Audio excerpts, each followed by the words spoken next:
Are you downstairs? Okay. Now turn left into the Gothic Cellars along Stickloo Street.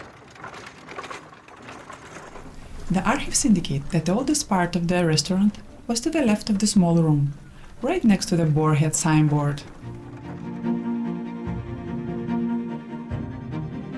Centuries ago, merchants started to settle down in this part of Vilnius, near to the town hall with its old marketplace.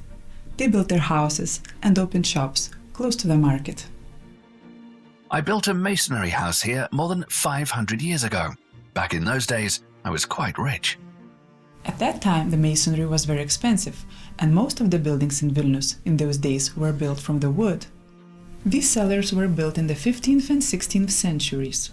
Look towards the curtains into the small room with stairs, and you'll see the original 16th century entrance from the street.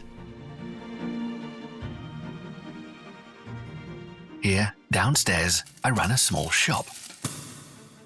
Look to your left, further left. This part of the basement is farther away from the street. Here, I set up a storage room a few decades later, still in the 16th century though. Can you see the sloped opening? It was used to pour or load goods from the courtyard. Lift your head up, nothing will fall on you anymore. By the way, the cellar has its own urban legend. Some tour guides in Vilnius claim that the cellar was used as a female prison in the late 17th century. Experts who studied architecture and history of the building have not found any evidence. Nevertheless, you notice iron hooks in the ceiling here and there, and at the end of the cellar, behind a thick wall of 1.5 meters, there is a small room that looks very much like a solitary cell.